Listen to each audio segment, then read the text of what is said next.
Nasaan ang magaling mong apo? Ilabas mo si Dahlia! Ikaw pala, Celeste. Wala dito ngayon ang apo kong si Dahlia. Mula kanina hindi pa siya umuwi. Ano bang sadya mo sa kanya? Ang kapal naman ng mukha niya para agawan ng anak ko. Ni wala nga siya maayos na damit eh. Ambisyosa ang apo ninyo. Ang taas ng pangarap niya, ni hindi niya magawang mag-aral man lang. Dahan-dahan ka sana sa pagsasalita mo ng masama sa apo ko. Mas higit ko siyang kilala kaysa sa iyo. Kung ano man ang ikinagagalit mo, pwede kang makipag-usap sa akin ng mahinahon. Mahinahon baka mo? Ha! Paano ko hihinahon kung inagawan ng anak ko ng apo mo? Ano ba ang ginawa niya para mapili siya nakakatawan sa barangay natin para sa gaganaping beauty contest sa buong lalawigan, ha? Yan ba ang kinagagalit mo, ha? Napakababaw naman pala para mag-eskandalo ka rito. Hindi ako nag-ieskandalo. Gusto ko lang makausap ang apo mo. Ano pala ang tawag sa ginagawa mo ngayon? Mula pagdating, sumisigaw ka na. Nasaan ba kasi ang apo ninyo? Ang mabuti pa ilabas nyo na siya. Sinabi ko nang wala siya rito. Yang sinasabi mo, hindi ko alam yan. Malamang hindi rin alam ng apo ko. Kung sino man ang nagsabi sa iyo niyan, siya ang kausapin mo. Nakausap ko na nga sila. Ang apo mo kasi nagpalista rin. Ang kapal naman ng mukha niya. Anong akala niya? Beauty contest lang dito sa barangay natin ang sasalihan niya? Kulang pa nga ang kinikita niyong maglolo sa pang-araw-araw na gastusin. Sasali pa talaga yang si Dahlia? Para sabihin ko sa iyo, Mang Delfin, magastos ang sumali sa ganyang patimpalak. Kaya sabihin niyo sa apo ninyo, umatras na lang. Nasabi mo na ang mga gusto mong sabihin. Makakaalis ka na. Wala akong kaalam-alam ng mga oras na yun na sumugod pala sa amin si Ma'am Celeste. Nakarating na rin sa akin ng balitang ako nga ang napili para kumatawan sa barangay namin. Imbis matuwa, nakaramdam pa ako ng pangamba. Pagdating sa bahay, nakita ko na sinasalansan na ni Lolo Delfin ng mga panggatong. Nagmano muna ako bago tinulungan si Lolo. Kumusta ang naging lakad mo, apo? Ayos naman po, Lo. Tuwang-tuwa po ang nanay ni Vina sa mga dala kong pasalubong. May pasalubong din po pala sa atin ng kaibigan ko. Abay, nag-abala pa talaga ang kaibigan mo. Kailan pa ba daw sila rito sa atin? Kahapon lang po ng tanghali sila dumating. Buong bakasyon po dito sila sa atin. Hindi ko nga po nakilala si Vini. Pumuti po kasi siya at kuminis ang balat. Iba po yata kapag sa Maynila nakatira. Ang swerte po niya na doon siya nag-aaral ng kolehiyo. Pasensya ka na, apo, ha? Kung hindi sana nasalanta ang pananim ng palay, sana may pera tayong pampaaral mo. Naiintindihan ko naman po ang sitwasyon natin Siguro po hindi talaga para sa akin ang pag-aaral. Minsan sabi ng teacher ko nung high school, para lang daw sa mapeperang pagkukuleyo. Sayang nga lang po hindi ako naaprubahan para sa scholarship noon. Alam naman natin ang dahilan nun. Merong humarang para hindi mo makuha. Ipinasa Diyos ko na lamang po yun. Baka hindi rin po talaga para sa akin yun. Ay, siya nga pala, apo. Galing dito si Celeste. Ano pong kailangan ni Ma'am Celeste? Nagagalit dahil inagawan mo daw ang anak niya. Totoo bang nagpalista ka para maging kinatawan ng barangay natin? Elo, hindi ko po kasi alam na ililista ko ni Leia at Mitch. Akala ko po nagbibiro lang sila. Meron daw po kasing scholarship at allowance ang mapipili. Kaya lang apo magastos ang pagsali dyan. Kahit meron pang mag-sponsor sa'yo, hindi pa rin natin kakayanin ang gastos. Yun nga po ang inaalala ko Hindi lang yun. Sigurado na hindi ka titigilan na mag-inang Celeste at Belinda. Alam mo kung anong kaya nilang gawin. Ayoko na masaktan ka nila sa kahit anong paraan. Kahit po gusto ko sanang sumali, hindi ko na lang po tatanggapin. Ayoko po na may gawin na naman sa akin ng mag-inang yun. Baka po kasi gawin na naman nila akong katatawanan. Huwag mo sanang isipin na hinahadlangan ko ang pag-angat mo, ha? Natatakot lang kasi ako sa pwedeng mangyari. Naiintindihan ko po kayo, Lo. Hindi po ako nagtatampo sa inyo. Salamat, apo. Balang araw, matutupad mo rin ang pangarap mo sa ibang paraan. Dahil umurong ako para maging kinatawan ng barangay namin na punta ang titulo kay Belinda, hindi na rin naman ako nanghinayang. Kung kapalit naman katahimikan naming maglolo. Kilala kasi namin ng mag-ina na hindi nagpapatalo. At lahat ng gusto nakukuha nila. Kilala kasi ang pamilya ni Ma'am Celeste sa lugar namin. Balita ko umuwi lang dito si Belinda para kumatawan sa barangay namin. Ang ganda talaga ng anak ko. Sigurado na ang pagkakapanalo mo. Sa ganda at talino mong taglay, aba, siguradong ilalampaso mo ang mga kalaban mo. Mabuti na lang umurong si Dahlia. Bibigyan lang naman yan ng kahihiyan ng barangay natin. Ang lakas talaga ng loob ng babaeng yun. Yun lang naman ang meron siya eh. Lakas ng loob at kapal ng muka. Tsaka dapat, ang kakatawan kung hindi man nakatapos ng pag-aaral, yung nag-aaral dapat. 20 na siya, hindi pa rin nakakatungtong sa kolehiyo.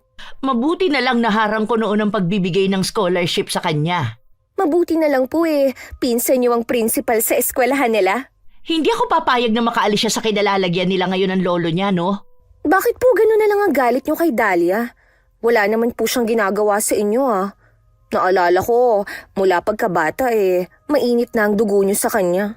Matindi talaga ang galit ko sa babaeng yun. Lalo na sa nanay niya. Kung buhay pa ang nanay niya, pareho ko silang pahihirapan. Ano nga po ang ikinagagalit niyo sa kanila? Saka ko nasasabihin sa'yo. Sa ngayon, mag-focus ka muna sa kompetisyon na sasalihan mo. Kailangan umiwas ka muna sa matatamis at kanin para hindi madagdagan ng timbang mo. Dalasan mo rin ang pagkain ng mga prutas.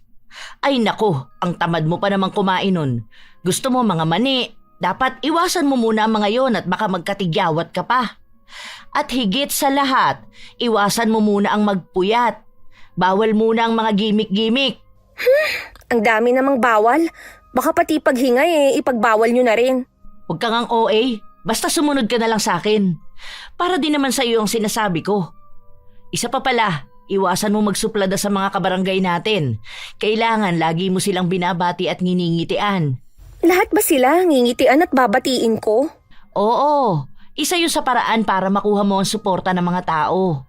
Sabi nyo dati piliin ko lang kung sino ang pakikisamahan ko. Hindi dapat ako nakikisalamuha sa mga mahihirap. Hindi naman porke babatiin mo sila makikisama ka na. Ngayon lang naman habang hindi pa tapos ang kompetisyon. Sige na nga. Hindi ko alam na ang hirap din pala ng ipinapagawa nyo sa akin. Sana hindi na lang ako umuwi. Ngayon ka pa nagrereklamo. Hindi mo man lang pinahahalagahan ng ginagawa ko para ikaw ang tanghali nakakatawan ng barangay natin. Sorry na ma. Hindi naman sa nagrereklamo ako. Basta sumunod ka na lang sa lahat ng sasabihin ko kung ayaw mong maungusan ni Dahlia.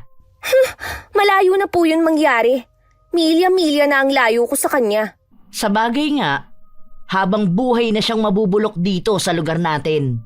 Kaya nga wag na po kayong mag-alala. Tsaka mahirap pa sila sa daga. Wala na silang magagawa para maiangat ang buhay nilang maglolo.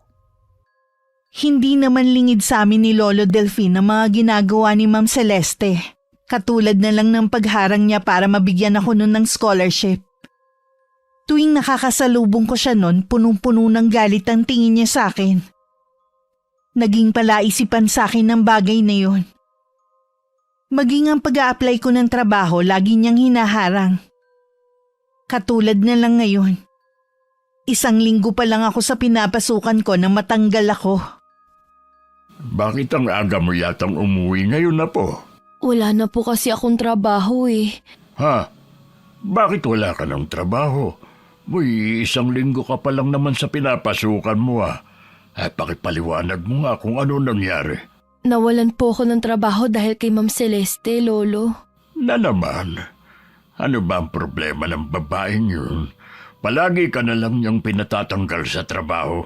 Hindi ko alam kung bakit ganun na lang ang galit niya sa akin. Para bang ayaw niya ako umasenso sa buhay. Huwag ka nang malungkot na po. Nakakahanap ka rin ng bagong trabaho. Parang tinatabad na po tuloy akong maghanap. Mabuti pa pong tulungan ko na lang kayo sa bukid. Mahirap ang trabaho sa bukid, naranasan mo na yun dati. At saka maliit lang ang sahod. Buti sana kung sarili natin ang bukid na sinasaka natin. Kung sa ibang lugar na lang po kaya ako maghanap ng trabaho, baka hindi na po makaabot doon ang impluwensya ni Ma'am Celeste. Ay kung yan ang gusto mo, Apo, hindi na kita pipigilan pa. Alam ko naman na kahit na anong gawin mo, hahadlangan lang ni Celeste. Isa lang pong inaalala ko yung maiiwan kayong mag-isa dito. Huwag mo kong intindihin, malakas pa ako at kaya pa ang sarili. Ayoko na rin kasing nakikita kang nasasaktan.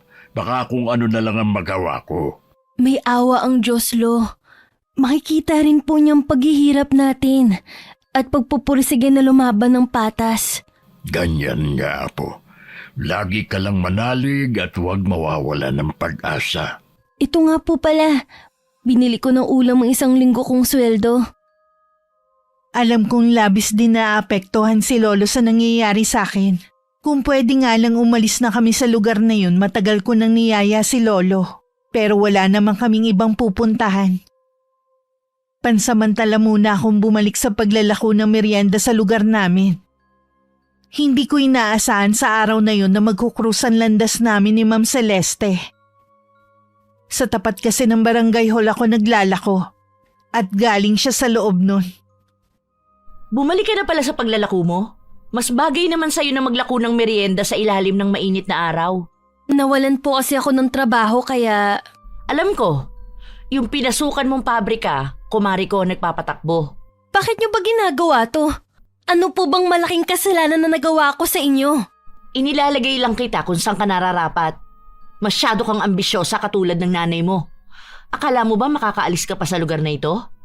Katulad ng nanay mo, dito ka na rin mamamatay. Huwag niyo naman pong idamay pa ang inay. Matagal na po siyang nananahimik. Wala kang karapatan na pagsabihan ako. Baka nakakalimutan mo kung sino ang kaharap mo. Pasensya na po. Ako na lang pong pagsalitaan niyo ng masasakit. Huwag niyo lang lapastanganin ang inay ko. Palaban ka na ha?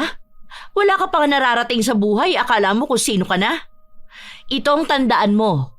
Habang dito kayo nakatira ng lolo mo, wala kang mararating sa buhay. Hindi niyo po habang buhay na mahadlangan ng pag-angat ko. Hindi po natutulog ang Diyos. Nakikita niya mga ginagawa niyo sa akin. Nagawa mo pa talagang gamitin ang pangalan ng Diyos para magpaawa? Walang maaawa sa inyo rito ng lolo mo. Pasensya na po, kailangan ko na pong umalis. Huwag mo akong tatalikuran hanggat kinakausap pa kita. Hindi naman po kayo nakikipag-usap Iniinsulto niyo ang pagkatao ko at pati ang inay na matagal nang patay. Dinadamay niyo. Walang sino man ang sumagot ng ganyan sa akin. Humanda ka sa akin. Magbabayad ka ng mahal. Sige lang po. Gawin niyo ko anong gusto niyong gawin. Sanay naman po ako sa galit niyo Hindi ko na hinintay na makasagot si Ma'am Celeste. Mabilis ko na siyang tinalikuran at naglakad palayo. Hindi ako makapaniwalang nagawa ko siyang sagutin ng ganon. Marahil na puno na rin ako sa mga ginagawa niya sa akin.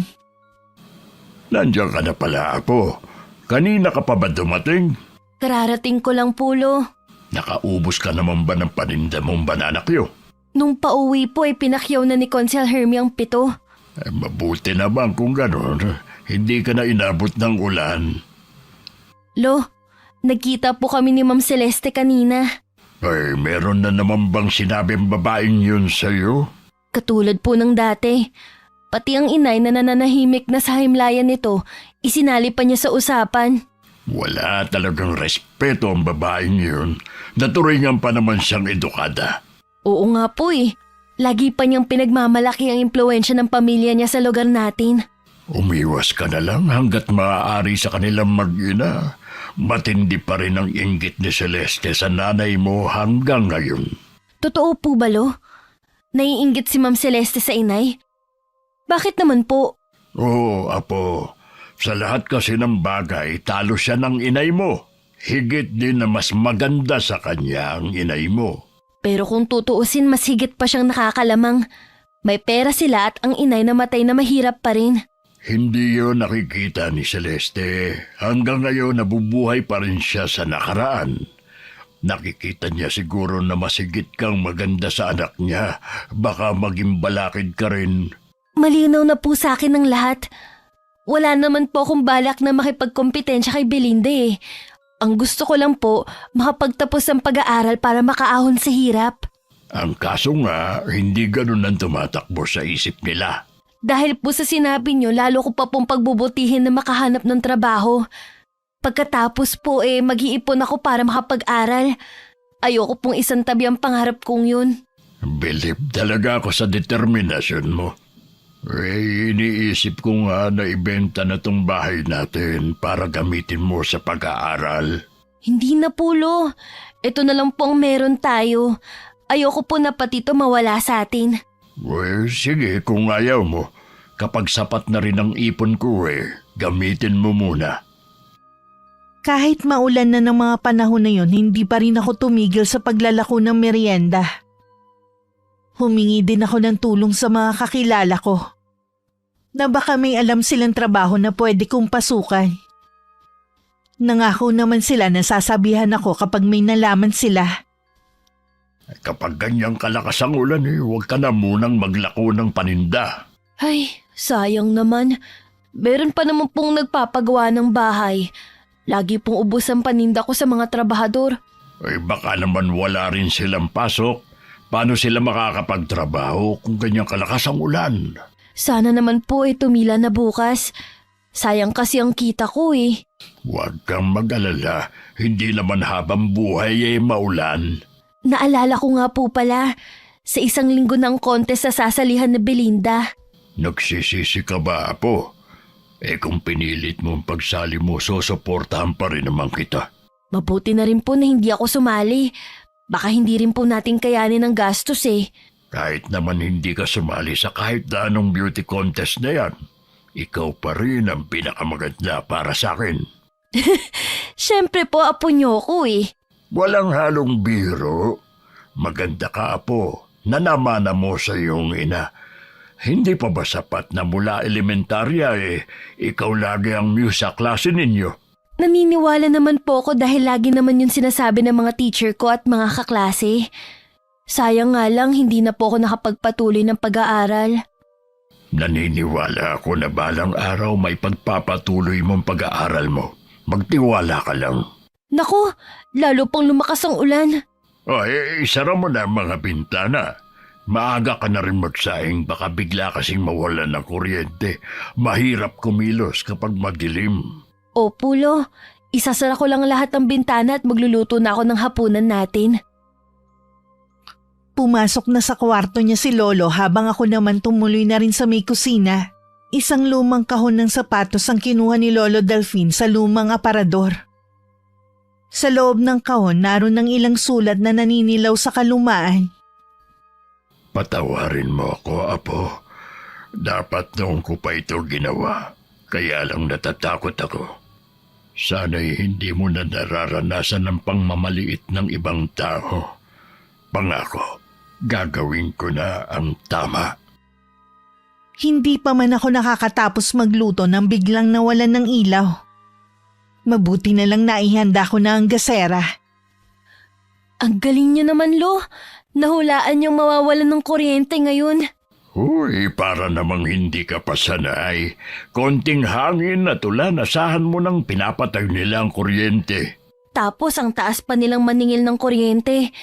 Mabuti na lang mabait ang mag-asawa na kinakabitan natin. Hindi tayo tinataasan. Sinabi mo pa. Sila lang ang pumayag na makikabit tayo. Kaya kapag meron tayong sobrang gulay lagi kong binibigyan. Makabawi man lang sa kabutihan nila. Sana po lahat na lang ng tao mababait. Kaya lang, imposible naman. Siya nga pala, Apo. Kapag gumanda na ang panahon bukas aalis muna ako. Saan naman po kayo pupunta, Lo? Pupuntahan ko lang ang dati kong kaibigan. Sino pong kaibigan, Lo? Hindi mo siya kilala pero umaasa ako na magkakaharap din kayo. Bakit niyo po siya pupuntahan? Dapat noon pa ako nakipagkita pero dahil sa maraming dahilan hindi natuloy.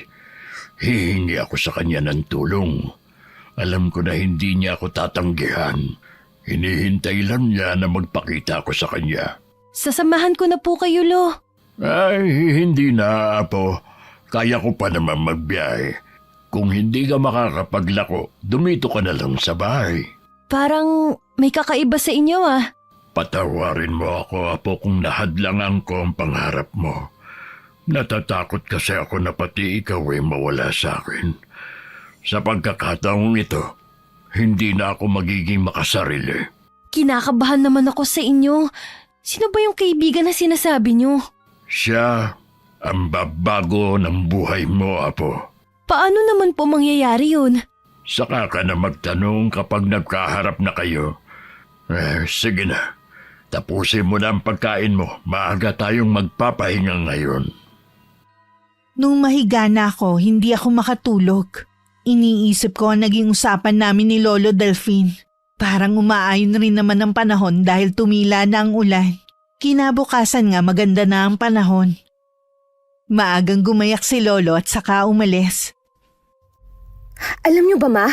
Nakita ko ang lolo ni Dahlia na sakay ng tricycle palabas. Saan kaya ang punta nun? Inutusan lang kitang bumili ng pandesal eh. May nasagap ka ng balita. Nasisiguro mo bang ang lolo ni Dahlia ang nakita mo? Opo, sigurado ako. Ibig sabihin, hindi magtatrabaho ang matandang yun sa bukid. Alam kaya ni paring Joseph ang pag-alis niya? Huwag niyo pong sabihin na isusumbong niyo ang lolo ni Dahlia.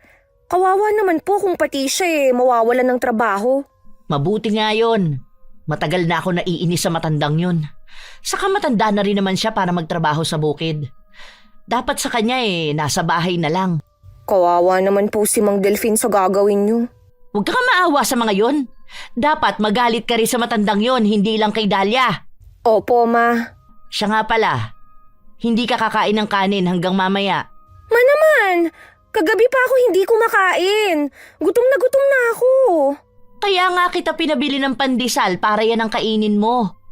Alalahanin mo, sa 1 linggo na ang kompetisyon. Pagkatapos na ng laban mo, saka ka kumain ng marami. Kahit konti lang, Ma. Gusto ko lang masayaran ng kanin ng bibig ko. Konting tiis na lang, anak. Para din sa'yo to. Sige na nga po. Ganyan nga. Magbubunga din lahat ng sakripisyo natin. Mas lalo kang makikilala at dadami ang manliligaw mo. Kailangan makahanap ka ng mayamang mapapangasawa. Bakit pa po ako maghahanap ng mayamang lalaki? Marami naman po tayong pera. Ayaw mo nun? Lalo tayong yayaman kapag nagkataon.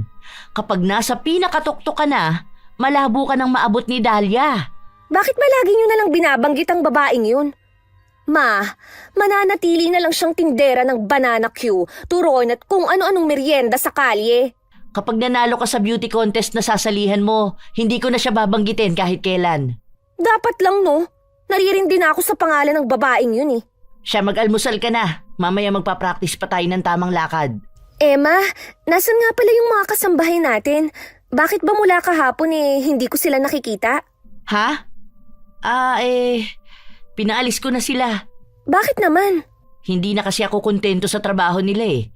Kaya hayun, pinauwi ko na sa mga probinsya nila. May kapalit na po ba sila? Oo. Nagpapahanap na ako sa kumari ko. Sige na, kumain ka na. Huwag ka na maraming tanong. Para hindi ako mainip sa paghihintay kay Lolo Delphine, naglako na lang ako ng banana Q. Hindi na rin ako lumayo pa para hindi ako abutan ng ulan. Madilim na naman kasi ang langit. Pagdating sa bahay, naabutan ko na si Lolo. Lolo, nandito na kayo. Kanina pa po ba kayo dito? Oo, Apo. Nakapagluto na nga ako para pagdating mo makapagpahinga ka na. Kamusta po ang pagkikita niyo ng kaibigan niyo? Ayos naman. Pupunta siya rito isang araw. May kailangan lang siyang tapusing trabaho. Excited na po akong makilala ang kaibigan niyo. Lalaki ba siya o babae? Lalaki, Apo, at kilala siya ng nanay mo. Talaga po? Sa tagal po ng panahon ngayon niyo lang siya nabanggit. Patawarin mo sana ako, Apo, sa bagay na yan. Kapag dumating si Ronnie, tsaka mo maiintindihan ang lahat. Ronnie po pala ang pangalan niya. Siya nga po pala, Lo. Kanina nakasalubong ko si Mang Joseph habang pauwi ako dito. Pumunta daw po kayo sa bahay niya pag uwi niyo. Ay, parang alam ko na ang dahilan. Baka po nagalit dahil hindi kayo pumunta sa bukid ngayon. At saka maniningil na rin siguro sa balanse ko sa kanya. Isa pa nga po yan sa inaalala ko eh. Hindi na po tayo mawalan-walan ng utang. Makakaraos din tayo, huwag kang mag-alala. Kung pupunta po kayo sasamahan ko na kayo. Huwag na, Apo. Dito ka na lang. Sandali lang naman ako eh. Ayusin mo na lang ang mga dala ko. Pinabibigayan sa'yo ni Ronnie. Sige po, Lo. Aayusin ko lang po tong mga dala nyo. Napakarami naman po nito. Buti na bitbit nyo. Wala akong kamalay-malay ng mga sandaling yun na malapit na magbago ang kapalaran ko.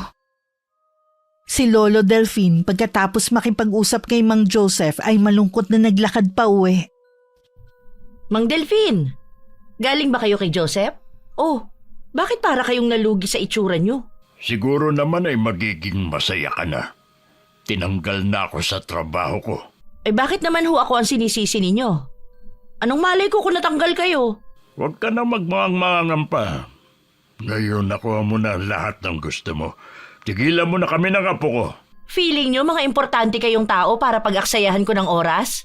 Yun na nga ang pinagtataka ko sa iyo eh. Naglalaan ka ng panahon para siraan kami. Sino ba kami? Maliban na lang kung hanggang ngayon ay may inggit pa rin sa puso mo at ipinasa mo yun sa apo ko. Inggit? Naririnig nyo ba ang sinasabi ninyo? Pobre lang kayo para kainggitan ko.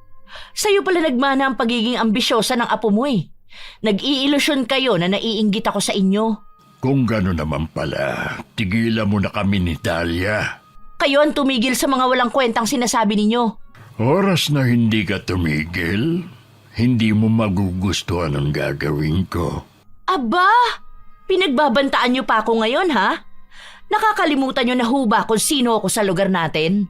Kilala kita, pero ako, hindi mo lubusang kilala. Ewan ko sa inyo, Mang Delphine. Nawawala na yata kayo sa sarili ninyong katinuan. Makauwi na nga. Sinira nyo lang ang araw ko. Nalungkot naman ako sa nalaman ko kay Lolo. Kung kailan naman wala pa akong permanenteng trabaho tsaka pa siya natanggal sa trabaho. Ang nakakainis pa may kinalaman na naman si Ma'am Celeste. Huwag na po kayong manghinayang. Baka po inadya na rin para makapagpahinga na rin po kayo. Sa edad niyo po kasing yan, hindi na po kayo dapat nagtatrabaho sa bukid. Manghihina rin kasi ako kapag walang ginagawa. Malawang naman po tong likod bahay natin eh. Diyan na lang po kayong magtanim. Ay, sana naman tigilan na tayo na mag-inang yun. Wala naman pong dahilan para guluhin pa nila tayo. Huwag niyo na ring intindihin ang mga gastusin dito sa bahay. Ako na pong bahala sa lahat. May konting ipon pa naman po ko dyan eh. Mababawasan na naman ang ipon mo nang dahil sa akin. Ganun po talaga. Kaya nga po nag-iipon para sa mga ganitong sitwasyon. Konting tiis na lang, Apo. Hindi mo na mararanasan ng ganitong hirap. Nahihiwagaan na talaga ako sa inyo, Lo, tuwing nagsasalita kayo ng ganyan. Mahiwaga naman talaga ang buhay ng tao. Tandaan mo, Apo, bilog ang mundo.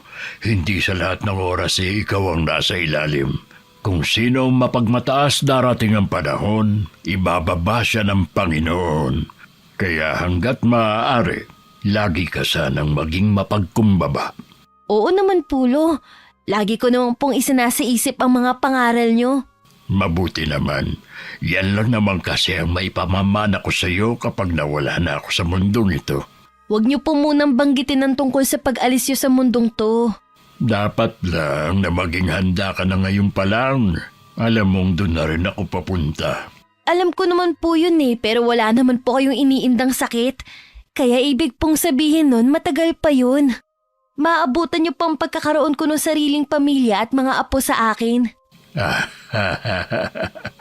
Ang layo na agad ng narating ng pag-uusap natin. Kayo po kasi Pero dalangin ko na sana abutan ko nga ang mga apo ko sa iyo. Mangyayari po yun. Pahihintulutan ng may kapal ang dasal nyo dahil mabuti po kayong tao. Kinabukasan pagkagaling ko sa paglalako, may nadatnan akong bisita sa bahay namin. Isang matangkad na lalaki na mabait ang itsura. Tansya ko nasa 40 hanggang 50 ang edad. Nakangiti at naiiyak siyang nakatingin sa akin. Ikaw na ba si Dahlia? Ako nga po, sino po kayo? Ako ang Tio Ronnie mo. Matagal na kitang hinahanap. Apo, nakababatang kapatid siya ng ama mo. Po? Nasaan po ang tatay ko? Matagal na siyang patay. Hindi ka pa man pinapanganak. Binanggit ka niya sa akin at nangako ako sa kanyang hahanapin kita. Ilang beses akong bumalik sa dati niyong tinitirhan pero wala na kayo doon. Patawarin mo ako, Apo. Kamamatay lang ng nanay mo noon. Ilang beses sumulat ang tiyuhin mo sa akin para kunin ka. Natakot ako na pati ikaw ay mawawala sa akin. Kaya kita inilayo noon. Dahil sa akin, kaya ka naghirap. Pero sa pagkakataong ito, itutuwid ko na lahat ng pagkakamali ko. Kahit kailan po, hindi ko po magagawang magalit sa inyo, Lo. Alam ko po na mahal niyo ko. Kung hindi sana sa pagiging makasarili ko, sana hindi mo nararanasan ang hirap sa piling ko. Sana'y nakakapag-aral ka ngayon. Hindi po pagiging makasarili yon. Mahal niyo lang po ko kaya niyo nagawa ang bagay na yon. Salat man po tayo sa pera, busog naman po ko sa pagmamahal at pag-aaruga niyo. Napakabait mo talaga, Apo. Napakalawak ng pangunawa mo. Nagpapasalamat din ako at ang lolo mo na mismo nakipagkita sa akin. Ay, iiwan ko na muna kayong magtiyo para makapag-usap kayo ng sarilinan. Maraming salamat sa inyo, Mang Delphine. Tio Ronnie, totoo po ba talaga na kapatid kayo ng tatay ko? Alam niyo kasi, buong buhay ko po wala akong kilala na kamag-anak maliban kay lolo. Tiyuhin mo nga ako. Maraming kwento ang lolo mo tungkol sa'yo. Nung malaman ko ang mga pinagdaanan mo, gusto kong magalit sa kanya. Pero naisip ko, sino ba ako para magalit? Ginawa niya lang naman yun dahil sa pagmamahal sa'yo. Sinabi ng lolo mo na gusto mo mag-aral pero kapos kayo sa pera. Ganun na nga po. Yun lang po kasi ang naiisip kong paraan para maiahon ko sa hirap ang lolo ko. Huwag kang mag-alala, makakapag-aral ka na. Hindi mo na rin mararanasan ang hirap ng buhay. Isasama na kita sa pag-alis ko rito. Sasama po ko sa inyo kung kasama ang lolo ko. Nag-usap na kami ng lolo mo tungkol sa bagay na yan. Ikaw lang ang gusto niyang sumama sa akin. Ayaw niyang iwan ang lugar na ito. Pasensya na po pero hindi ako sasama sa inyo. Akala ko ba gusto mong mag-aral? Opo pero mas matimbang pa rin sa akin ang kagustuhan kong makasama ang lolo ko. Naiintindihan naman kita. Pero di bale, kahit saan mo pa gustong tumira, mag-aaralin kita. Salamat po, Tio Ronnie. Tatanawin ko po tong malaking utang na loob ko sa inyo. Hindi na kailangan, Dahlia. May iniwan na pera sa iyo ang tatay mo. Sapat yon para guminhawa ang buhay mo at ng lolo mo. Ano nga ba ang gusto mong kuning kurso sa pasukan? Pangarap ko po na maging flight attendant balang araw. Gusto ko po kasing malibot ang mundo eh. Bagay nga sa'yo maging flight attendant. Maganda at matangkad ka. Sa pasukan, pwede ka na mag-enroll. Salamat po, Tio Ronnie. Sa wakas po matutupad na rin ang pangarap ko dahil sa inyo. Hindi ko alam na sa sandaling panahon lang magbabago ang takbo ng buhay ko. Sa kabila na nangako si Tio Ronnie na ibibigay ang magandang buhay sa akin. Mas pinili ko pa rin na mamuhay ng simple kasama si Lolo. Salamat, Apo, at ako pa rin ang pinili mo. Kaya lang ayaw mo bang maranasan ng buhay sa Maynila? Gusto ko po kung doon ako titira kasama ko po kayo. Kaso ayaw niyo pong iwan ng lugar na to eh. Matanda na kasi ako, Apo. Hindi ko na kayang tumira doon. Mas gusto ko dito dahil sariwa ang hangin at tahimik. Sabi po pala ni Tio Ronnie, ipapagawa niya po tong bahay natin. Hindi na po natin magiging problema na matangayan ng bubong kapag may malakas na bagyo. Siya ang bahala kung ipapaayos niya ang bahay na ito. Pagdating naman ng araw sa'yo naman ito mapupunta. Gusto ko lang po na maging komportable kayo. Yung bang magdamag tayong hindi natutulog dahil sa takot na matangay ng hangin ng buong bahay? At saka hindi na po tayo makikikabit ng kuryente. Basta'y pinauubaya ko na sa'yo lahat. Siya nga pala. Nabanggit mo na susunduin ka dito ng tiyuhin mo bukas. Opo, Lo. Gusto daw niya akong bilhan ng mga gamit. Sumama na po kayo. Hindi na. Gusto kong bigyan kayo ng panahon na magkasama ng tiyuhin mo. Alam ko, sabik din siya makasama ka. Sige po, bibilhan ko na lang po kayo ng pasalubong. Oo nga pala. Ngayon ang kompetisyon na sasalihan ni Belinda. Sana'y manalo siya. Isang karangalan din yun sa barangay natin. Oo nga po eh. Balita ko din po malaki din ang premyo. Maganda at matalino naman si Belinda pero hindi niya mapantayan ang angking ganda mo. Yun ang hindi matanggap ng mama niya. Nasa isip niya siguro yun nung araw na magkakompetensya pa sila ng nanay mo. Ayaw niyang mangyari sa anak niya na maungusan mo. Kahit kailan po, hindi pumasok sa isip ko na makipagkompetensya sa kapwa ko. Tsaka marami na siyang napatunayan kumpara sa akin na mag-uumpisa pa lang. Alam kong magtatagumpay ka dahil mabuti ang puso mo. May pagkakataon din po na nagagalit ako at nakakapag-isip ng masama sa kapwa. Ayoko pong baguhin ako ng pera. Magdasal ka, Apo.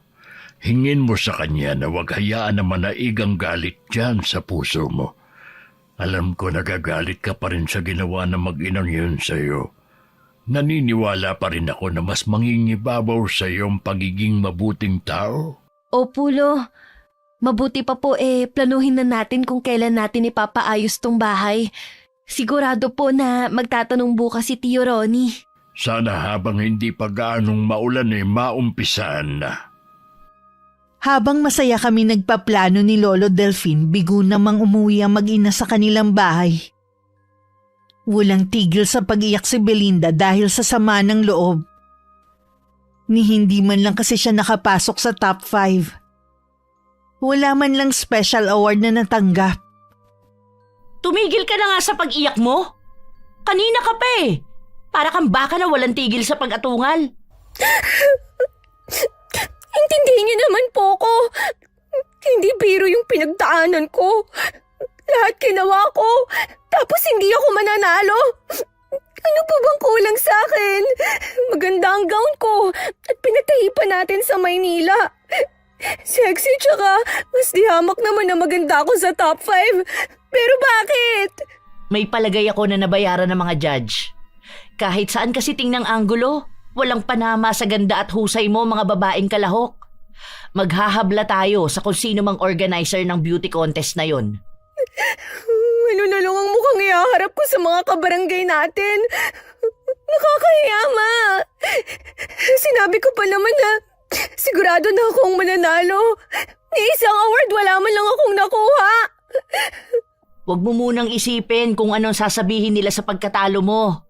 Paano hindi ko iisipin, Ma? Kanina, narinig ko na pinag-uusapan ng team natin na sana si Dahlia na lang daw sana ang kumatawan. Sigurado daw nakasama sa top 5. Huwag mo pansinin ang mga sinabi nila. Naghahanap lang ang mga yun ng butas para may masisi. Nanahimik kasi ako sa Maynila eh. Pinuntahan niyo ako para sumali sa lintik na beauty contest na yan. Sana hindi ako napapahiya ng ganito.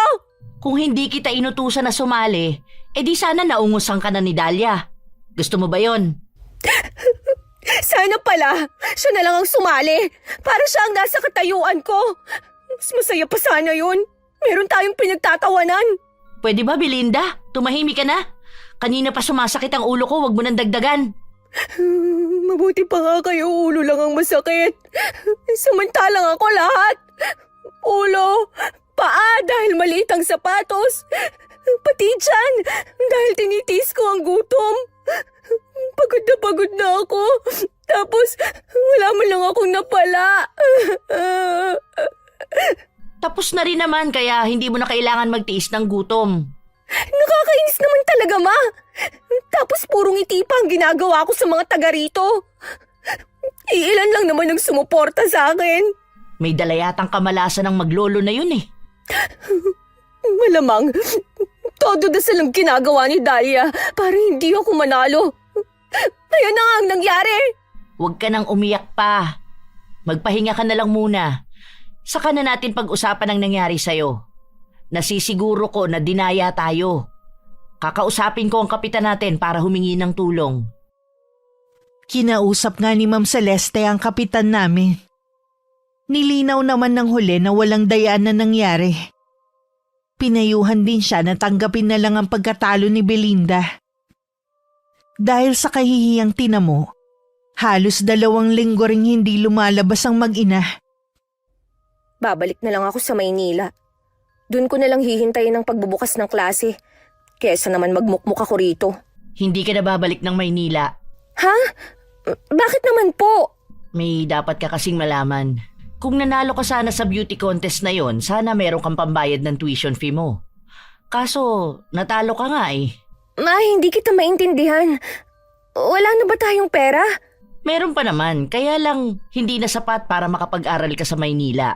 Anong nangyari sa perang iniwan ni Papa? Alam mong wala akong trabaho. Natural na yun ang gagamitin nating panggastos. Kaya pala pinaalis na ninyo ang mga kasambahay natin. Yun pala, wala na tayong pampasahod. Ano na lang ang sasabihin ng mga tao sa atin? Itiko mo na lang yung bibig mo para walang makaalam. Ang malas naman talaga. Huwag kang mag-alala, makakabawi din tayo. Humingi na ba kayo ng tulong sa mga kamag-anak natin? Oo eh. Kaso wala din daw silang mapapahiram sa atin. Ma, ayokong maging ka-level natin si Dahlia. Ano ba? Hindi mangyayari yun. Ang layo naman ng buhay natin sa kanila, no? Hindi naman siguro aabot na gagawin ko rin na magtinda ng merienda sa kalye. Hindi yan mangyayari sa'yo. Hindi pa naman talaga tayo naghihirap. Kailangan lang nating maghigpit ng sinturon. Kalat na sa buong baryo ang pagkatalo ni Belinda. At paghahabol ni Ma'am Celeste na dinaya daw ang anak niya. Wala rin naman nagawa ang kanyang pag-aapila. Hindi na rin namin inalam ni Lolo ang mga pangyayari. Dahil abala na rin kami. Ma, nabalitaan niyo na ba yung tungkol sa maglolo? Ano ang tungkol sa kanila? Ipinapagawa daw ang bahay nila. Saan mo naman narinig ang balitang yan? Basta ka na lang naniniwala. Si Shirley po ang nagsabi sa akin. Yung naging kaklase ko nung junior high na ginagawa kong taga-bitbit ng mga gamit ko. Malapit lang kasi ang bahay nila kay Nadalia eh. Baka naman ibinenta na nila yung lupa nila at yung bagong may-ari ang nagpapagawa. Nandun pa daw po ang maglolo. Madalas nga lang daw wala si Dahlia. Saan naman kaya sila kukuha ng pera? Lalo na ngayon wala nang trabaho si Mang Delfin. Baka may magandang trabaho na si Dahlia ngayon. At yun ang ipinampapagawa nila ng bahay. Kahit magkaroon pa siya ng trabaho, hindi ganun kabilis na makakaipon siya. Hindi kaya may ginagawang iligal ang maglolo na yon? Baka nga ma. Naku, mahirap magkaroon ng ganyang kabarangay. Kailangan maipaalam agad natin to kay Kapitan. Ako nang bahala. Sa sobrang desperado, lahat gagawin nilang maglolo. Akala nila sa paggawa nila ng masama, aangat na ang pamumuhay nila?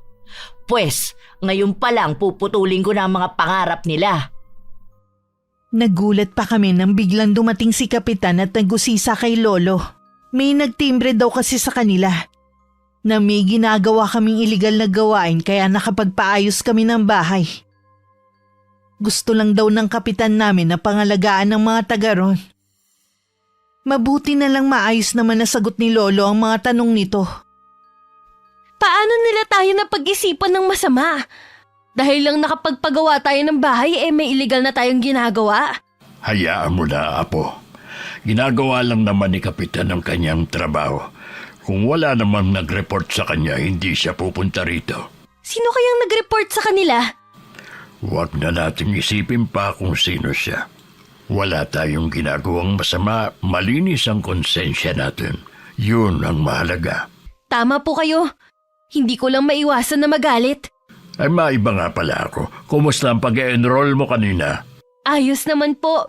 Nag-exam po ako kanina. Tingin ko naman po pasado ako. Sa 1 linggo po lalabas ang resulta. Akala ko dahil 2 taon akong nabakante, nakalimutan ko na ang mga inaral ko noon. Likas sa iyo ang pagiging matalino kaya hindi mo basta-basta makakalimutan ang mga inaral mo. Excited na ako, Lo. Gusto nga ni Tio Ronnie na sa Maynila ako mamili ng gamit para makapamasyal na rin. Kitang-kita nga sa aura mo ngayon kung gaano ka kasaya. Kahit naman po siguro sino magiging masaya sa biglang pagbabago ng buhay. Basta wag mo lang kakalimutang magpasalamat sa may kapal. Siya pa rin ang may kagustuhan na mabago ang buhay mo. Opo, Lo. Hindi ko po nakakalimutan.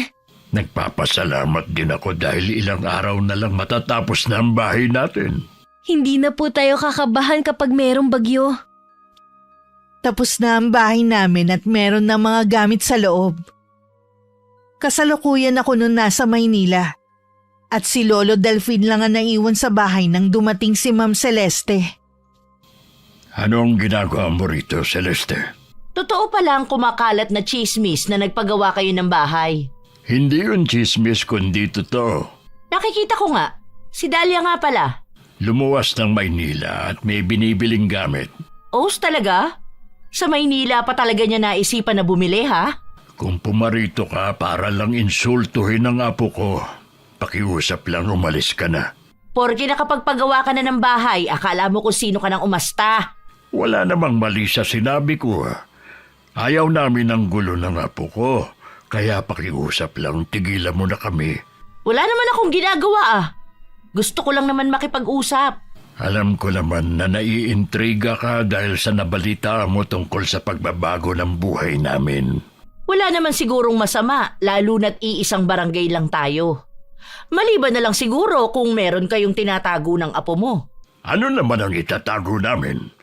Siguro ikaw ang nagsumbong kay Kapitan kaya bigla siyang napasugod dito.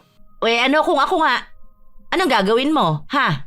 Wala akong gagawin dahil hindi ako katulad mo na lahat ng kasamaan naiisip gawin sa kapwa. Huwag kang magmalinis, Mang Delfin. Lalabas din ang baho ninyong maglolo. Nasisiguro ko na kung saan nyo lang kinuha ang perang pinampagawa nyo dito sa bahay. Aalamin ko ang lahat. Malaya kang gawin ng gusto mo. Basta wag ka lang dadayo dito sa amin para manggulo.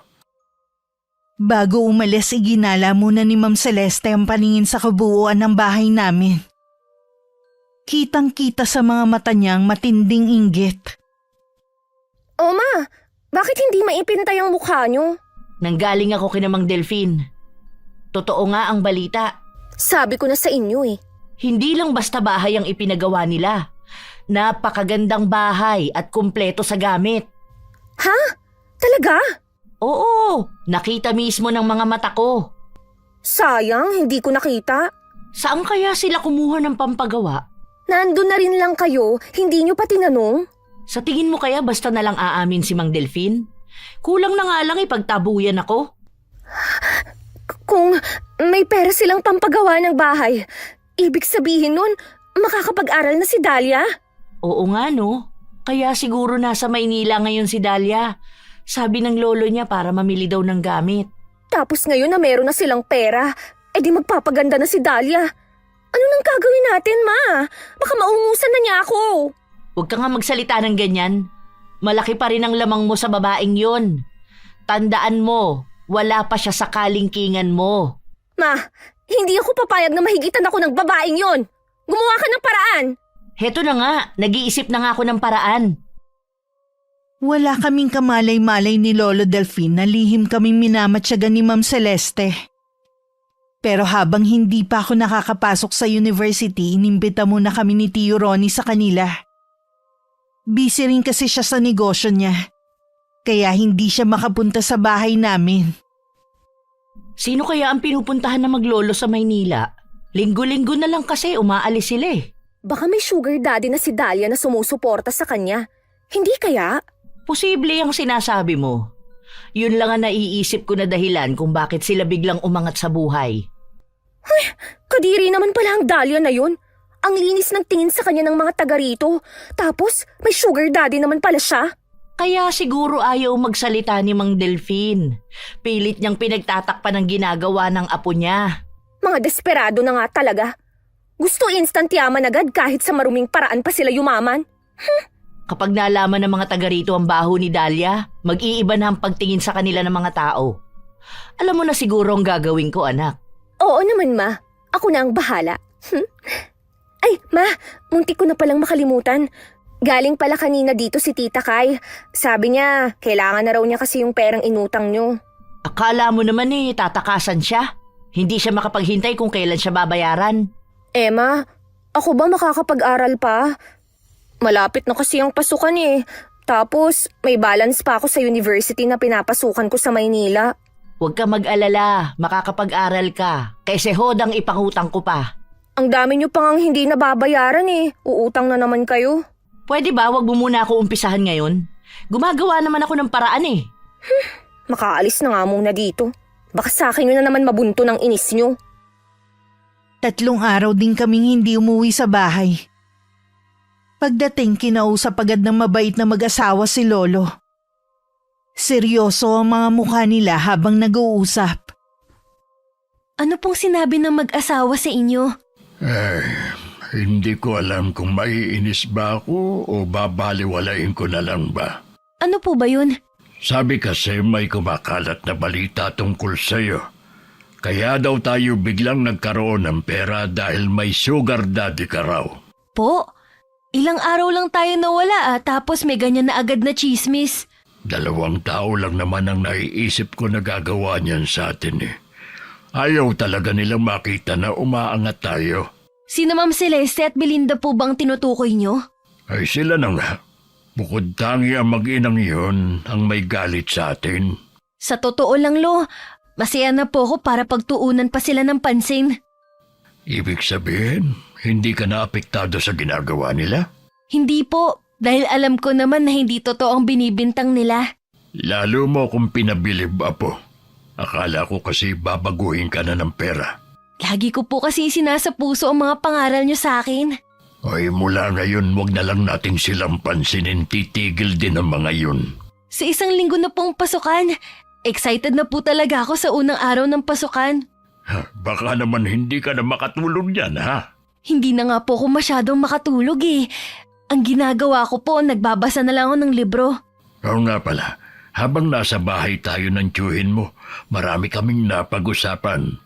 Marami pala siyang magagandang plano sa'yo. Natutuwa ako at alam kong nasa mabuti kang kamay kapag nawala na ako. Elo, nabanggit din po ba niya na gusto niyang tumigil ng matagal dito sa atin? Oo, wala namang problema sa akin. Mabuti nga yun para maranasan niya ang buhay dito sa atin. Siguro po sabik din sa pamilya si Tio Ronnie. Wala kasi siyang pamilya. Buong buhay niya umiikot lang sa trabaho at negosyo niya at sa paghahanap sa akin. Ngayong nagkita na kayo, may pamilya na siyang matatawag. Oo nga po. Paano, Lo? Aayusin ko lang po muna yung mga inuwi natin. Ay, sige lang Apo. Dito lang ako sa labas at magpapahangin lang. Dumating ang araw ng pasukan. Walang pagsidla ng saya ko. Sa university rin na yon nag-aaral ang mga kaibigan ko. Hindi ko nga lang sila kaklase dahil hindi naman sila huminto sa pag-aaral. May pagkakataong nakakasabay ko sila sa pag-uwi. Pero madalas ako lang mag-isa katulad ng araw na yon. Malapit na ako sa amin nang makasalubong ko si Belinda. Uy, totoo nga ang balita. Nag-aaral ka na pala. Sa awa ng Diyos, kahit hindi ako nakakuha ng scholarship, natuloy pa rin na makapag-aral ako. Ang swerte mo naman na merong nagpapaaral sa'yo. Ano? Ginamit mo ba ang ganda mo at katawan para makuha ang gusto mo? Wala sa mga binanggit mo. Oh, sus! Huwag ka namang magmalinis pa. Sa tingin mo, maluloko mo ko, ha? Bahala ka kung anong gusto mong isipin. Umamin ka na kasi. Wala akong aaminin sa'yo. Pwede ba paraanin mo ko? Huwag ka munang umalis at kinakausap pa kita. Ano bang problema mo, ha? Ikaw ang problema ko. Akala mo kung sino ka na? Porke nakakapag-aral ka lang at nakahiga sa pera. Yun lang ang kinagagalit mo? Kayo tong laging inaalam ang buhay naming maglolo eh. Ba't hindi niyo na lang kami hayaan na mamuhay ng tahimik? Hahayaan lang namin kayo habang kami miserable ang buhay? Hindi ko na problema yun. Kayo tong punong-puno ng inggit sa katawan. Karma na siguro sa inyo kung ano yung pinagdadaanan nyo. Alam mong kahit ano pang ginawa nyo, hindi kami gumanti sa inyo. Ah, karma pala ha. Huli ka nga rito! Bitiwan mo nga ang braso ko! Ano ba? Aray! Ang balakang ko! Ang lakas ng lobo na itulak ako! Pasensya ka na. Hindi ko naman sinasadya na maitulak ka eh. Tutulungan na kita makatayo. Huwag kang makalapit-lapit sa akin! Aray ko! Nabali yata ang balakang ko! Hayaan mo na kasing tulungan kita. Ihahatid na kita sa inyo. Huwag ka sabing lumapit! Baka lalo pa akong malasin ng dahil sa'yo! Baka kasi kung mapano ka sa daan. Oras na malala ang nangyari sa akin. Humanda ka sa akin, pokpok ka! Ano tinawag mo sa akin? Pokpok! Kaladkarin at kalapating mababa ang lipad! Ano pa ang gusto mong itawag ko sa'yo, ha? Kaya kayo minamalas na mag-ina dahil sa tabas ng dila nyo. Bakit nasasaktan ka? Totoo naman, di ba? Darating ang araw na pagsisisihan nyo lahat ng mga ginawa nyo. Mabuti pa bilisan mo nang umuwi at mukhang babagsak na ang malakas na ulan. Diyan ka na nga. Buisit na babaeng yun.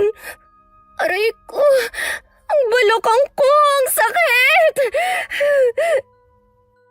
Pagdating, nagmano lang ako kay Lolo bago pumasok sa loob ng kwarto.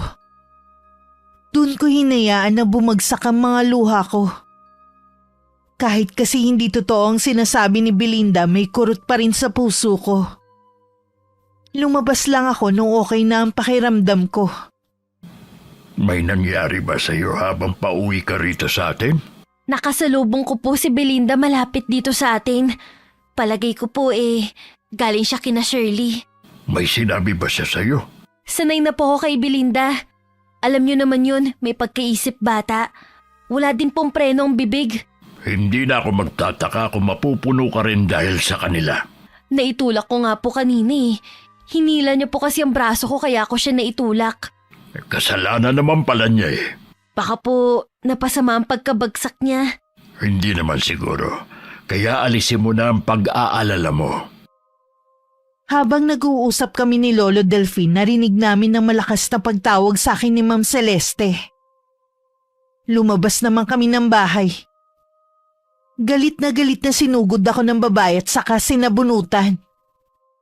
Bitiwan mo ang apo ko! Anong karapatan mong basta na lang siyang saktan? Sinaktan nga niya ang anak ko eh. Tapos itatanong mo yan? Siya naman po ang nauna eh. Sinungaling! Sinabi ng anak ko na itinulak mo siya dahil nagalit ka sa kanya. Kahit naman po sino magagalit sa mga sinabi niya. O bakit? Totoo naman ah. Ano bang masama sa sinabi niya, ha? Hindi naman po kasi totoong pinagkakalat niyo tungkol sa akin eh.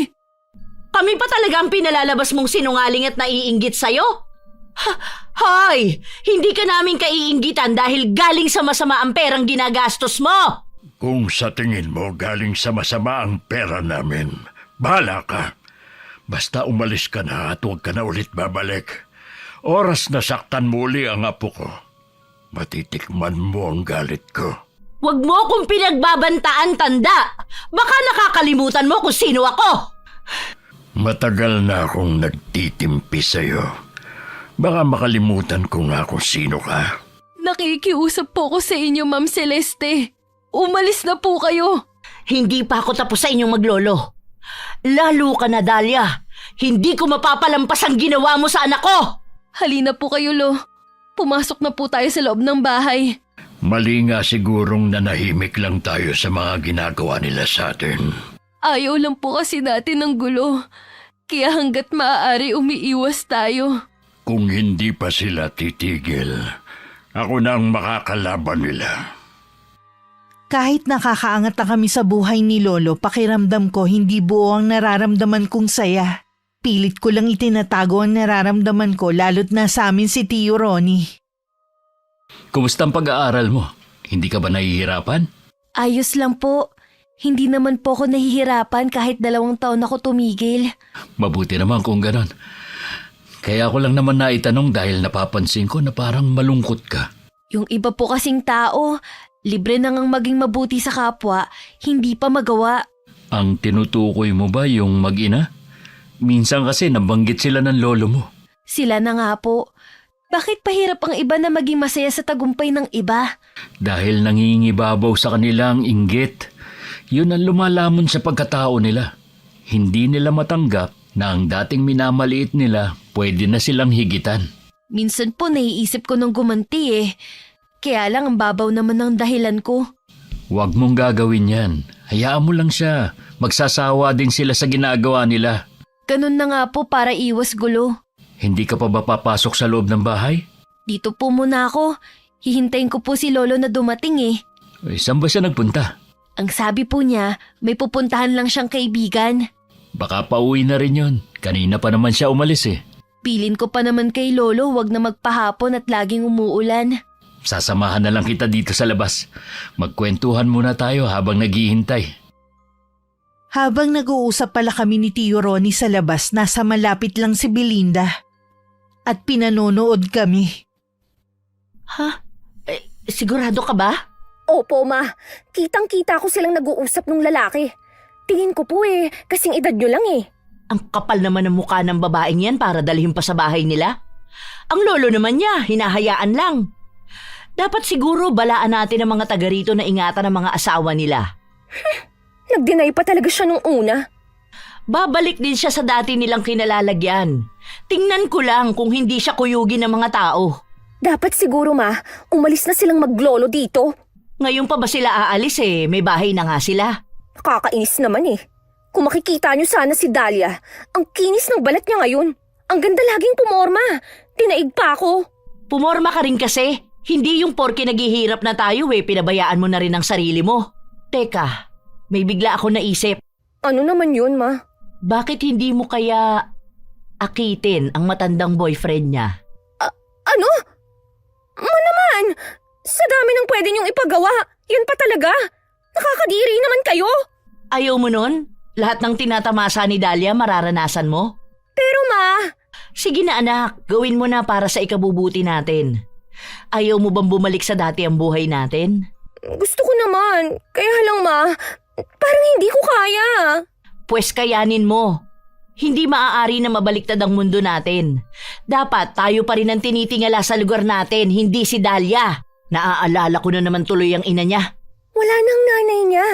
Matagal nang tapos ang nangyari sa inyo. Pero nandyan pa ang anak niya. Kung masisiraan natin siya, malamang iwan din siya ng lalaking yun. Tama ka dyan anak. Sa gagawin natin, wala na siyang mukhang maihaharap sa mga taga rito. Hindi naman lingid sa akin na meron na namang bagong chismis tungkol sa akin. Naiiling na lang ako dahil alam ko kung sino ang nasa likod nun. Mas stress pa ako sa mag-ina kaysa sa pag-aaral ko. Ano kayang gagawin ko para tigilan na nila ako? Kasalukuyan akong pauwi nang humarang sa daraanan ko si Aling Fe at dalawa niyang kasama. Nasa mukha ko lang kilala. Bagamat kinakabahan, hindi ko inaasahan ang susunod nilang gagawin sa akin. Nagising na lang ako na nasa ospital na ako. Kumusta ka na, Apo? Lolo, nasan sila? Sasaktan nila ako! Itago mo ako! Huwag kang matakot. Hindi ka na nila masasaktan pa. Nasa kulungan na sila. Hindi naman totoong binibintang nila sa akin eh. Hindi ko inagawang asawa ni Aling Fe. Huwag ka nang matakot. Hindi na ako papayag na masaktan ka pa ng kung sino. Yung kasing sipe, ang bilis maniwala sa chismis. Ano bang kasalanan ko? Bakit nila to ginagawa sa akin? Wala kang kasalanan, Apo. Wala kang ginagawang masama sa kanila. Parang ayaw nila akong maging masaya. Puro hirap na naranasan ko mula pagkabata eh. Simple lang naman ang pangarap ko. Bakit nila pilit hinahadlangan? Sa mga taong puno ng inggit, hindi nila kailangan ng dahilan para sirain ng isang tao. Lumayo na tayo, baka patayin na nila ako sa susunod. Huwag kang matakot. Nandito lang ako sa tabi mo. Poprotektahan kita hanggat kaya ko. Sigurado ka ba, Lo? Hindi ba sila nagtatago lang sa tabi at haharangin ako? Matulog ka muna. Babantayan ka ni Lolo hanggang sa pagtulog mo. Huwag po kayong aalis, Lolo, ha? Oo, Apo. Pangako, pagising mo, nandito pa rin ako. Marahil epekto pa rin ng gamot. Nakatulog muli ako habang mahigpit na hawak ang kamay ni Lolo. Pumasok naman si Tio Ronnie. Sobrang takot ng apo ko na para bang nababaliw na siya. Matinding trauma po ang inabot niya. Natural lang ang reaksyon niya. Kailangan mabigyan ng katarungan na nangyari sa apo ko. Nakakulong na po ang 3 babaeng nambugbog kay Dahlia. Nagmamakaawa nga po sa akin eh. Hindi daw nila sinasadya. Hindi ko po hahayaan na palampasin na lang ang ginawa nila. Hindi lang silang dapat pagbayarin. Kung ang tinutukoy niyo po ang mag-ina, mahirap po silang ipakulong dahil wala naman po tayong ebidensya. Alam naman natin na sila ang punot dulo ng lahat. Makailang ulit ko na silang binalaan noon, pero hindi pa rin sila nakinig. Sadya po yatang sagad hanggang buto ang sama ng mag-inang yon. Bantayan mo muna si Dahlia. May kailangan lang akong gawin. Huwag mo siyang iiwang mag-isa. Ano po ang gagawin niyo? Panahon na para maningil. Hindi ko na palalampasin ang nangyari sa apo ko. Ano po ang binabalak niyo? Huwag mo nang itanong. Mabuti nang wala kang alam. Teka lang po. Ano kaya ang gagawin niya? Sana gumaling na agad ang pamangkin ko. Samantala ng mga oras na yon hindi naman mapakali ang mag-ina. Baka sa kanila ang takot. Ano na kaya ang balita kay Dahlia? Sabi kasi ni Shirley, hindi pa daw nagkakamali mula kahapon. Malay mo naman nagising na siya ngayon. Alam naman na habang buhay na lang siyang matulog. Grabe naman kasi ang pambubugbog na ginawa ni Aling Fe. Kulang na lang patayin niya yung tao. Kilala mo naman kung gaano kaselosa ang babaeng yun. Kahit yata posting nilagyan ng palda pagseselosan niya. Paano kung mamatay si Dahlia? Para nabugbog lang mamamatay na. Tingin ko po sumobra na po tayo. Itong itanim mo sa isip mo ha. Wala tayong kasalanan sa nangyari sa kanya. Oo ma, kaya lang, simula nung mangyari yun sa kanya, hindi na mawala-wala ang kilabot ko. Ewan ko ba ma, ang hirap ipaliwanag Imahinasyon mo lang yan. Ngayong nasa ospital si Dahlia, pagkakataon mo na to para agawin sa kanya ang boyfriend niya. Malabo po yun ma, sabi kasi ni Shirley nasa ospital din daw. Sayang naman, hanggang dun pala magkasama sila. Naisip ko na dalawin si Dahlia sa ospital. Magagawa mo ba yun? Oo naman, dadalaw lang Kung ipagtabuyan ako, edi aalis. Dumalaw nga nung araw na yun si Belinda. Pero sa labas pa lang ng silid, hinarang na siya ng tiyuhin ko. Anong kailangan mo? Ha? Dadalawin ko lang si Dahlia. Kaibigan ka ba niya? Anong pangalan mo? Ako si Belinda. Ang ibig kong sabihin ay... Kilala kita. Ikaw at ang nanay mong naninira sa pamangkin ko. Bakit ka pa nagpunta rito? Para siguruhing malubha si Dahlia? Tama ba ang narinig ko? Pamangkin mo si Dahlia? Kapatid ako ng namatay niyang tatay. Hindi kagaya ng pinagkakalat niyo. Wala naman akong kasalanan. Kahit hindi ikaw mismo, kasabwat ka rin ng nanay mo. Mabuti pa, umalis ka na. Nasisiguro ko naman na ayaw ka rin makita ng pamangkin ko. Hindi makapaniwala si Belinda na nagkamali silang mag-ina ng akala sa lalaki. Kahit si Ma'am Celeste, ganun din ang naging reaksyon. Ibig sabihin talagang mayaman na si Dahlia. Ganun na nga, dahil sa tsuhin niya. Baka gumanti siya sa atin kapag nakalabas na siya ng ospital. Oo nga anak, wala naman tayong mahihingan ng tulong kung sakali. Magpakumbaba na lang kaya tayo. Hindi na tayo patatawarin ni Dahlia. Baka napuno na rin yun sa atin. Oh, bakit namumutla ka? Bigla po akong nahilo. Parang umuugong din po ang tenga ko. Ma! Ang sakit! Parang may gustong lumabas sa tenga ko! Ha? Sobra bang sakit? Dadali na kita sa ospital. Halika na.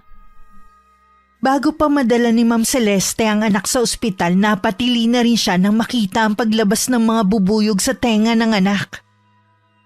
Napaatras siya dahil sa takot. Ilang sandali pa bumagsak na lang sa sahig ang anak. Belinda! Anak, gumising ka! Tulong!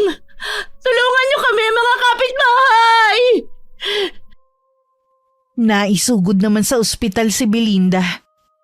Pero kalaunan nalagutan din ng hininga. Si Ma'am Celeste naman dinapuan din na malubhang sakit sa balat. Kusang naaagnas ang laman niya at may kumakain na uod sa mga sariwang sugat. Dahil sa kawalan ng pag-asa, hinayaan na lang niyang unti-unti siyang kainin ng buhay. Handa na po akong sumunod sa anak kong si Belinda. Bago ko lisanin ang mundong ito, nais kong ihingi ng tawad ang mga kasalanan ko. Tanging ako lang ang nakakaalam sa ginawa ni Lolo Delphine na pambabarang sa mag-ina.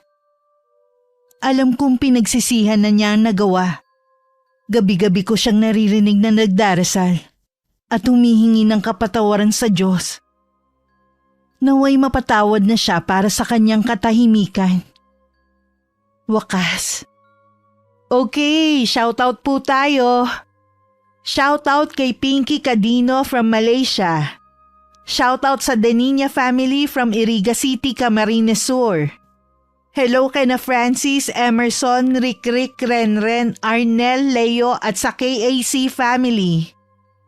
Hi kay Vicky Garcia from Bulacan na nakikinig habang nananahe. Maraming salamat po. Hello kay Rodora Samson from Marikina City.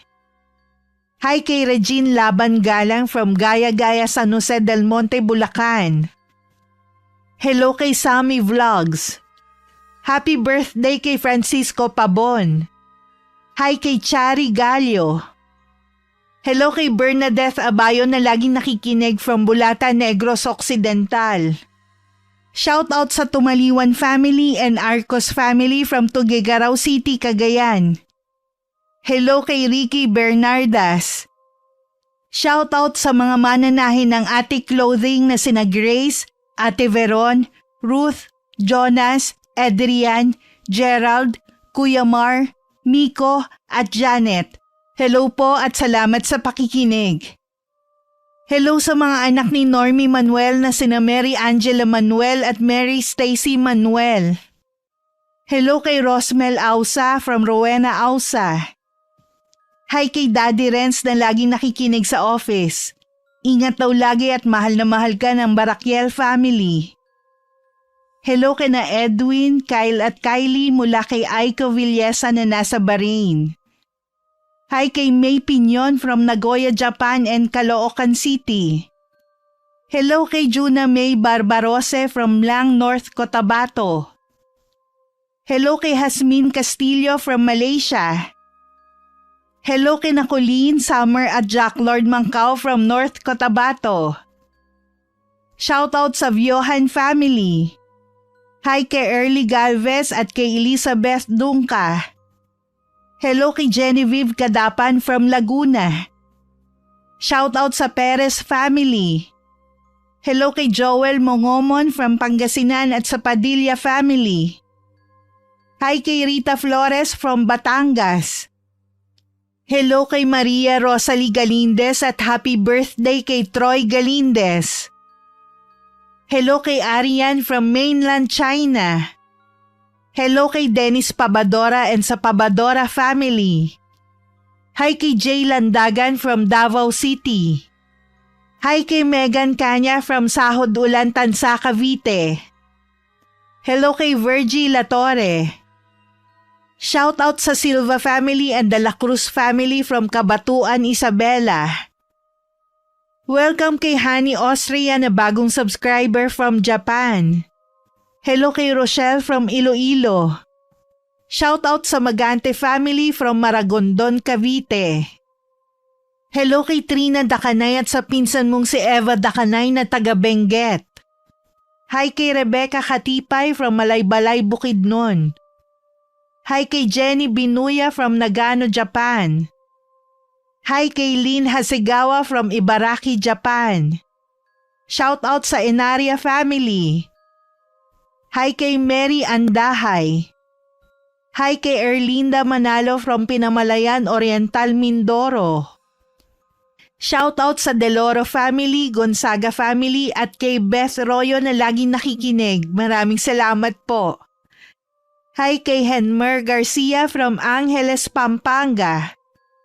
Hi kay Nanet Carson from Cabuyao, Laguna.